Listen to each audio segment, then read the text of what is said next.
மறந்தும் இந்த 6 உணவுகளை குக்கரில் சமைக்காதீங்க. எமனாக மாறும் உணவுகள். தற்போது அனைவரது வீடுகளிலும் சமைப்பதற்கு குக்கர் பயன்படுத்தப்பட்டு வருகின்றன. ஆரம்ப காலத்தில் சாதத்தை சீக்கிரம் சமைக்க வேண்டும் என்பதற்காக குக்கர் அதிகமாக பயன்பட்டு வந்தது. ஆனால் தற்போது எல்லா உணவுகளையும் சமைக்க தொடங்கிவிட்டனர். உணவை சீக்கிரம் சமைக்க உதவி செய்தாலும் எல்லா உணவுகளையும் குக்கரில் சமைக்க முடியாது.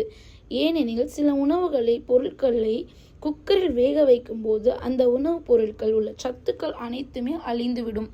அந்த வகையில் இந்த தவறை செய்யாமல் இருக்க வேண்டும் என நினைப்பவர்கள் குக்கரில் என்னென்ன பொருட்களை மறந்தும் சமைக்கக்கூடாது என்பதை தொடர்ந்து பதிவில் பார்க்கலாம் வாங்க.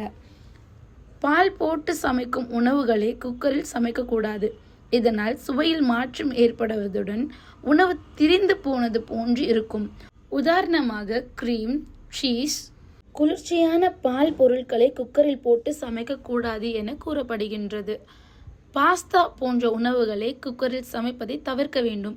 ஏனெனில் பாஸ்தா போன்ற உணவுகள் அளவுக்கு அதிகமான கொதிநீரில் வேக வைக்கும் போது அது குழைந்துவிடும். இதனால்தான் சுவையில் மாற்றம் ஏற்படும். முடிந்தவரை நீரில் தனியாக வேக வைத்து பின் அதை மசாலாவுடன் சேர்த்து கலந்து இறக்கவும். முறைய வேக வைக்கப்பட்ட உணவுகளை சூடேற்றுவதற்கு குக்கர் பயன்படுத்துவதை முற்றாக தவிர்க்க வேண்டும்.